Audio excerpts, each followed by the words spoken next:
brasileira, mas essa linha de aperfeiçoamento, expansão dos direitos femininos, como é que o CFM tem encarado resistências e avanços que estão acontecendo?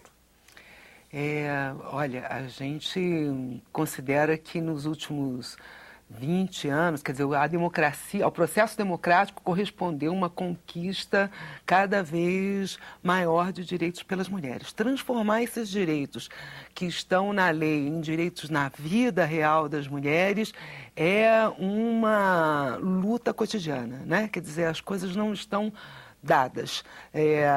Se as trabalhadoras domésticas têm hoje menos direitos consagrados na Constituição do que todos os demais trabalhadores, o fato é que, mesmo aqueles direitos que elas têm na Constituição, falta muito ainda para garanti-los. A gente tem direito a salário igual, né? Mas esse direito ao salário igual, de fato, quando a gente vai ver o que acontece no mercado de trabalho, não se processa assim.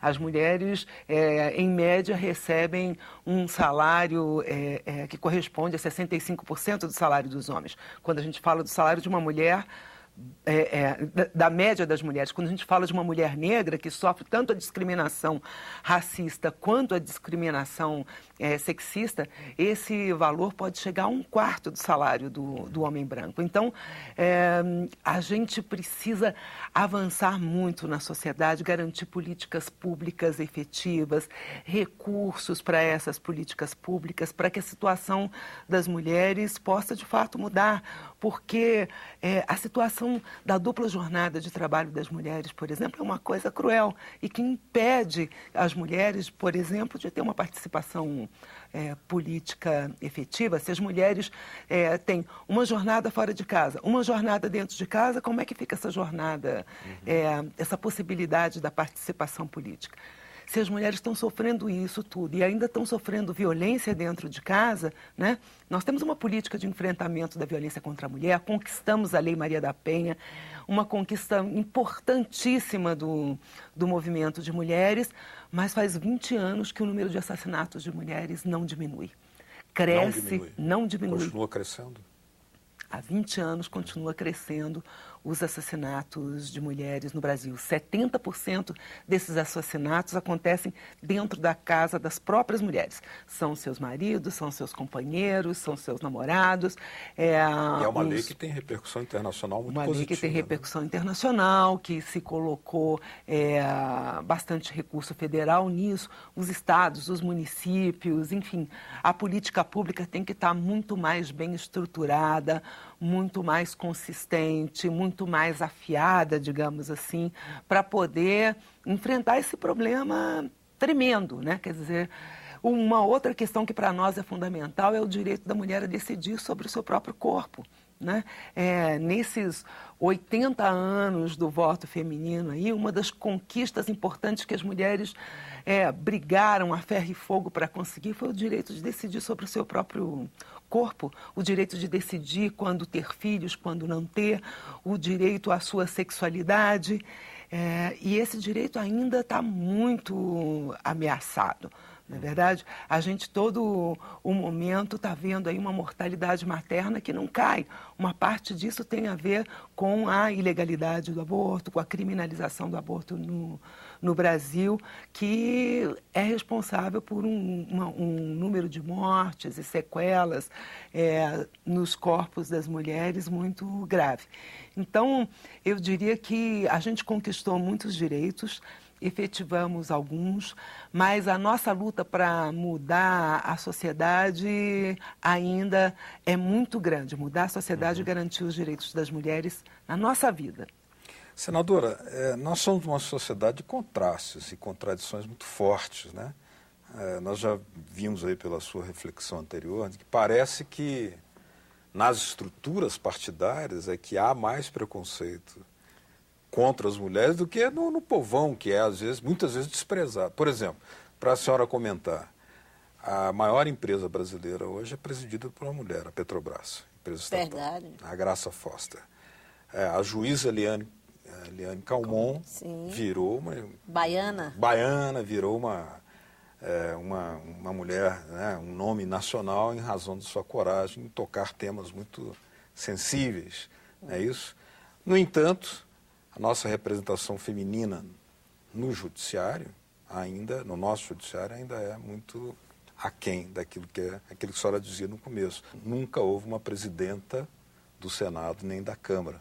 Isso a desafia, a enche de brio? Qual é a reflexão que a senhora faz? Claro que isso é um desafio importante. Na medida em que cresce a quantidade de mulheres participando desses fóruns diretivos, é natural que a mulher chegue até uma posição de comando.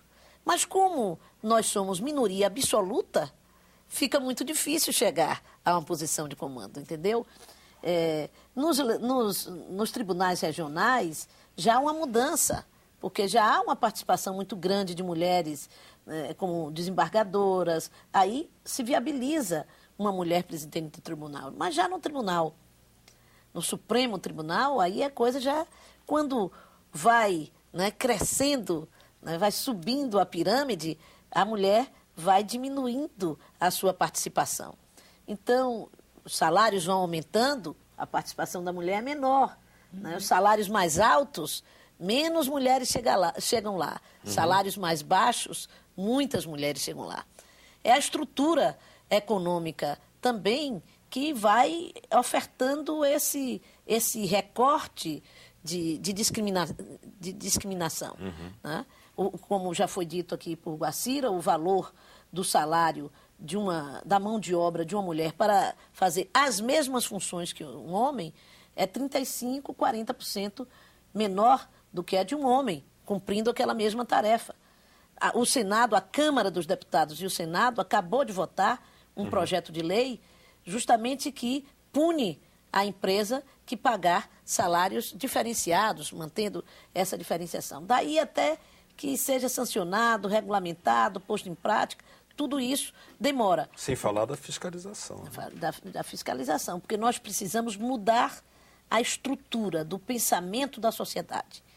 A responsabilidade da mulher sobre a família não pode ser uma responsabilidade única.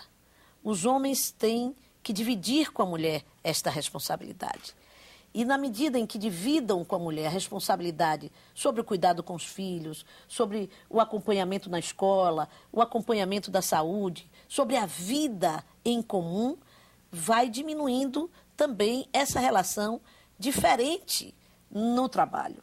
Porque a mulher é vista no trabalho como aquela que mais falta porque tem que levar o filho na escola, tem que levar o filho no médico, tem que fazer isso, tem que fazer aquilo. Obrigações que não são dos homens. Então, paga-se um pouco mais ao homem, porque ele vai ser um trabalhador mais produtivo. Enquanto se nós formos olhar no mercado de fato, não é isso que acontece. Em muitas tarefas, já está absolutamente comprovado que a mulher vem tendo um desenvolvimento e uma produtividade muito maior. Recentemente eu ouvi o depoimento da indústria pesada, da indústria civil, mostrando que a crescente participação das mulheres nesse setor e a produtividade imensa das mulheres no trabalho. Porque também podemos vê-la na próxima e medi-la no próprio parlamento. Eu cito sempre o caso do parlamento baiano, que na Constituição de 89, nós tínhamos apenas uma constituinte, a companheira Mabília Almeida, realmente uma mulher destacada da política baiana, que com apenas uma constituinte, em 63 constituintes, nós conseguimos ter um capítulo específico sobre os direitos da mulher na Constituição da Bahia. Apenas uma. Um capítulo que obrigava, que determinou, a partir então, que toda cidade com mais de 50 mil habitantes fosse obrigada a ter uma delegacia da mulher. Isso já tem 20 e poucos anos e a gente ainda não conseguiu alcançar esse patamar na Bahia, mas já avançamos muito, já temos muitas delegacias hoje implantadas no Estado. Mas uma só é capaz de fazer uma transformação tão grande. Imagine se nós tivéssemos um parlamento com a participação de 40%, de 50% das mulheres. Nós precisamos dessa mudança, porque a sociedade brasileira será melhor quando nós tivermos mais mulheres no parlamento e será mais democrática. A política pública chegará a todos. Guacira, na estrutura de poder, onde a mulher está cada vez mais se instalando, né, existe ainda desigualdade, claro, mas nasceu a Secretaria das Mulheres, né, no nível ministerial, status ministerial, e nós vemos que algumas medidas estão sendo adotadas na prática. Por exemplo, a camponesa já recebe o título da terra em nome dela, e não apenas em nome do marido, quando era antes. Se ela não tem marido e ela trabalha, como a senadora disse, pode chefiar uma família, por que não pode ter o título da terra também? Mas corresponde à existência de uma Secretaria de Mulheres ao mesmo ritmo da expansão dos direitos das mulheres na sociedade, na agricultura, na vida econômica em geral, ou há um descompasso? Olha, quando a gente começou essa conversa aqui, a gente falava que o poder estabelecido, ele é resistente aos direitos das mulheres, ele é resistente à igualdade, né? A Secretaria de Políticas para as Mulheres, então, existe nesse mundo, né? No mundo do executivo, onde você tem um poder também resistente à igualdade.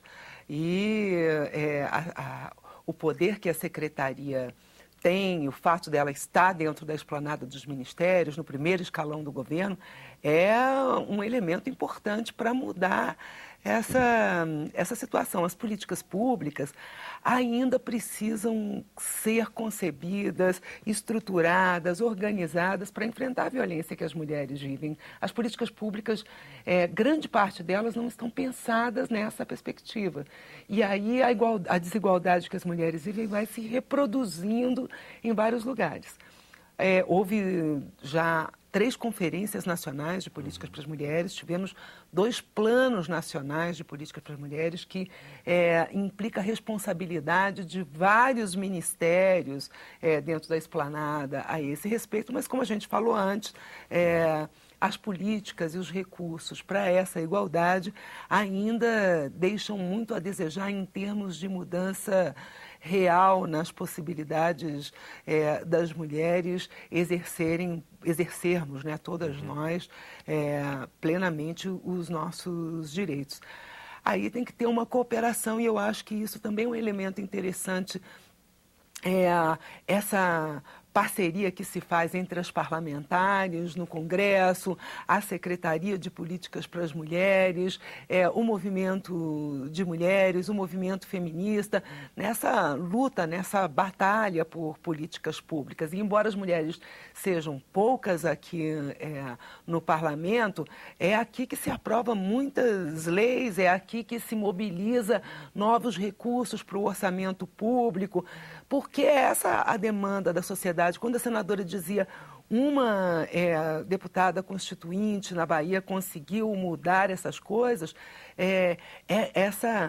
isso só é possível de maneira tão minoritária porque existe um movimento de mulheres forte, existe um anseio na sociedade forte que torna impossível não responder, né? Então, eu acho que a gente ainda tem bastante para caminhar em termos de políticas públicas para garantir os direitos das mulheres. Estamos chegando aqui ao final do nosso Cidadania Especial, a Mulher e o Poder. Queria agradecer a presença, a participação da senadora Lídice da Mata, PSB da Bahia. Muito obrigado, senadora. Eu que agradeço. Estaremos acompanhando essa batalha que não para, né? Muito obrigado também, Guacira Oliveira, representando aqui o CFEMA. Estaremos sempre de portas abertas aqui. Obrigada. A vocês de casa que nos acompanharam, muito obrigado. Caso queiram baixar esse ou outros programas da TV Senado, olha aí na tela uma forma de fazê-lo. www.senado.gov.br/TV. Obrigado mesmo pela sua audiência. Até o próximo Cidadania.